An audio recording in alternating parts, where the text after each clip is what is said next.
Ma'am मेरा तो मतलब एक तरह से मान लीजिए सपना पूरा हो गया। चलते हुए देखते थे भारी वाहनों को, तो लगता था कि कभी हम शायद हम भी कभी बैठेंगे इस सीट पे, कभी हम भी चला पाएंगे।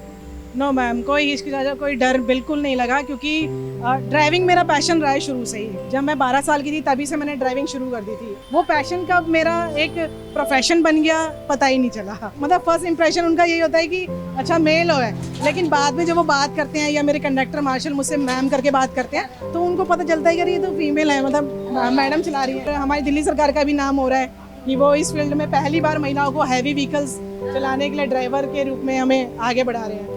जब मैंने ज्वाइन किया था मैम, तब 35 अराउंड महिलाएं थी, जो कि अब बढ़ के 56 हो चुकी हैं।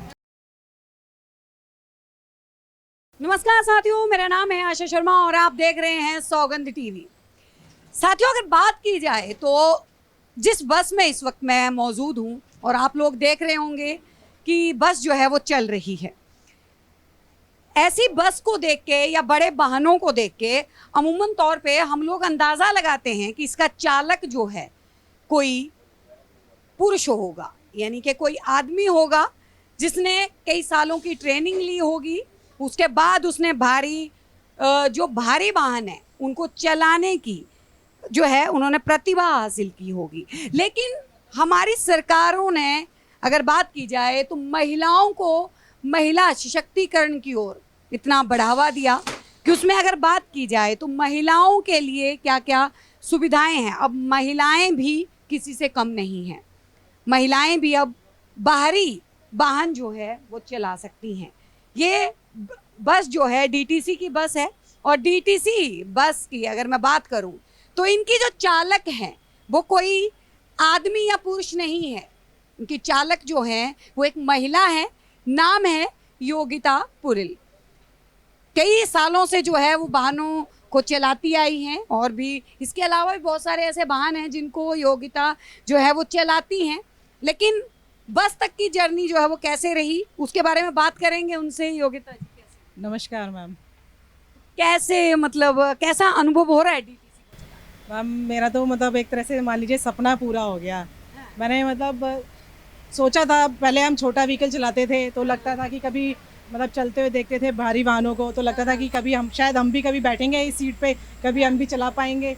लेकिन आज दिल्ली गवर्नमेंट ने इतना अच्छा प्लेटफॉर्म दिया हमें कि हमें इस काबिल बनाया, इतनी अच्छी ट्रेनिंग दी हमें, सब रोड रूल्स वगैरह ट्रैफिक रूल्स हमें समझाए दिखाए, और उनकी ही बदौलत आज हम इस हैवी व्हीकल को चला पा रहे हैं। लेकिन एक बात बताइए योगिता जी, आप बाइक राइडर भी रही हैं और भी तमाम आपने जो है वो वाहन चलाए हैं। डीटीसी बस को चलाने में कोई हिचकिचाहट, किसी प्रकार का कोई डर ऐसा नहीं लगा क्या? नो मैम, कोई हिचकिचाहट कोई डर बिल्कुल नहीं लगा, क्योंकि ड्राइविंग मेरा पैशन रहा है शुरू से ही। मैंने मतलब जब मैं 12 साल की थी तभी से मैंने ड्राइविंग शुरू कर दी थी, और मैं वो ड्राइविंग करते करते इतना एक्सपीरियंस हो गया, इतना मतलब इंटरेस्ट आने लगा, इतना मज़ा आया मुझे, तो अपने आप ही इंटरेस्ट डेवलप हो गया कि हाँ मुझे ड्राइविंग करनी है। वो पैशन कब मेरा एक प्रोफेशन बन गया पता ही नहीं चला। तो बताइए, देखिए इतने बड़े वाहन को जो है योगिता पुरिल जो है वो चलाती हैं और कितने बजे ड्यूटी जो है वो शुरू हो जाती है योगिता? मैम हमारे लिए दिल्ली गवर्नमेंट ने इतनी अच्छी सुविधा कर रखी है कि गर्ल्स को उनके टाइम के जैसे, उनको अगर कोई भी टाइम चाहिए, उनको सुटेबल जो टाइम है उसके हिसाब से टाइम ले सकते हैं। तो मैंने जो अपना ड्यूटी आवर्स ले रखा है वो टाइमिंग है मॉर्निंग 4:50 से और आफ्टरनून 12:40 तक। तो मेरी कोई दिक्कत नहीं होती है सुबह सुबह आना, जैसे कि डिपो पे पहुंचना और पहुंच के बस को उठाना? नो मैम, कोई दिक्कत मुझे तो नहीं होती, क्योंकि मेरे पास अपना पर्सनल व्हीकल है, तो मुझे कन्वीनियंट है, मैं अप डाउन कर सकती हूँ इजीली। लेकिन हाँ, जो महिलाएं दूर से आती हैं उनके लिए थोड़ा सा मुझे लगता है कि मुश्किल है, क्योंकि अर्ली मॉर्निंग इतनी जल्दी सर्विस बसेस की चालू नहीं होती है, तो उनके लिए है। बट हम थोड़ा सा अपने डिपो के नियर बाय रहते हैं, तो इसीलिए हमने अर्ली मॉर्निंग की जॉब ले रखी है, अपनी ये शिफ्ट ले रखी है, और इजीली हम अप डाउन कर सकते हैं। देखिए योगिता जी, वैसे ये प्रचलित है कि जब कोई महिला जो है वो कोई वाहन चलाती है तो अक्सर जो है पुरुष प्रधान देश में ये भी बोला जाता है कि थोड़ा बच के रहना, महिला जो है वो चला रही है। तो अब तो यही तो हमें दूर करना है कि जो इन्होंने एक लोगो या एक हमारे बारे में, हाँ, कि मतलब महिलाएं हैं तो दूर बच के चलिए, अरे लड़की है ठोक देगी या मार देगी किसी को। तो वही हमें, जब हमने ये डीटीसी ज्वाइन किया था, जब हमें ट्रेनिंग चल रही थी, तो हमारे परिवहन मंत्री जी ने हमसे एक बात बोली थी कि जो पुरुषों ने, जो मेल ड्राइवर्स ने एक मतलब एक उन्होंने सिद्धांत बना रखा है कि जैसे वो महिलाओं को बिठाते नहीं हैं और हर स्टैंड पे सवारी नहीं लेते हैं, रोकते नहीं हैं, तो हमें वैसा नहीं करना है।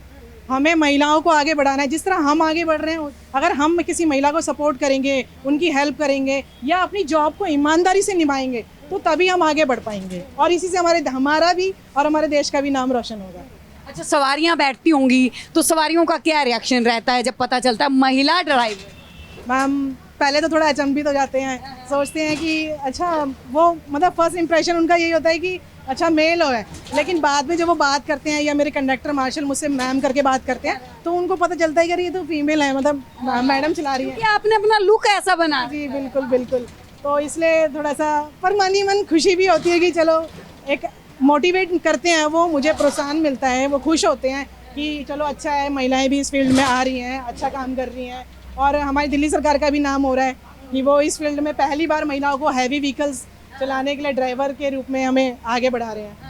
भारी वाहनों को चलाने में क्या क्या समस्याएं जो है वो आती? मैम भारी वाहनों को चलाने में समस्याएं, देखिए ट्रैफिक तो कॉमन है, चाहे आप छोटा व्हीकल चलाएं चाहे आप बड़ा व्हीकल चलाएं, ट्रैफिक तो आपको हर जगह मिलेगा ही मिलेगा। भारी व्हीकल में थोड़ा ये है कि जब हम छोटा व्हीकल चलाते हैं तो हमारे गिने चुने पैसेंजर, मतलब हमारे साथ जो भी हमारे फ्रेंड्स होते हैं वो गिने चुने होते हैं, लेकिन इसमें हैवी व्हीकल में हमारे साथ और न जाने 60-70 पैसेंजर और होते हैं, तो हमें अपने साथ साथ उनकी सुरक्षा का भी ध्यान रखना होता है। बिल्कुल, और यही हमें सिखाया गया है। तो अभी जब आपने ज्वाइन किया था उस वक्त कितनी महिलाएं और थी जिन्होंने आपके साथ में जो है डीटीसी को ज्वाइन किया? जब मैंने ज्वाइन किया था मैम तब 35 अराउंड महिलाएं थी, जो कि अब बढ़ के 56 हो चुकी हैं और सभी अपने अपने डिपो में जॉब कर रही हैं। तो देखिए वाकई में ही इस जज्बे को सलाम है कि आगे बढ़ने के लिए इंसान की अगर लगन हो तो वो कहीं पे भी पहुंच सकता है और योगिता पुरी ने वही साबित करके दिखाया, वही जुनून जो उनके अंदर था उसको उन्होंने साबित करके दिखाया। कुछ पैसेंजर जो है वो बस में बैठे हुए हैं, उनसे जरूर बात करेंगे। आपकी बस को एक महिला ड्राइवर चला रही हैं, सुरक्षित महसूस कर रहे हैं? नहीं, अच्छी बात है, बहुत अच्छी बात है। हाँ। बहुत अच्छा, बढ़िया, अच्छा लगा। अच्छा लगा। सुरक्षित महसूस कर रहे हैं कि कहीं आराम से चल रही गाड़ी, कोई दिक्कत नहीं है ऐसी। जैसे लोगों की धारणा है कि महिलाएं चलाएंगी तो गलत ही नहीं, ऐसा जब तक गलत सोचेंगे नहीं, गलत होगा कैसे? हाँ। गलत हो ही नहीं सकता कभी। होगा नहीं। नहीं। हाँ, क्या कहेंगे? हम एक महिला जो है वो बस चला रही है। बहुत अच्छा लग रहा है मैडम, हाँ। बहुत अच्छा लग रहा है। अच्छा लग रहा है कि महिलाएं आगे बढ़ रही हैं। आगे बढ़ रही हैं, बढ़ना भी चाहिए। हाँ। क्या कहिएगा? अच्छा है।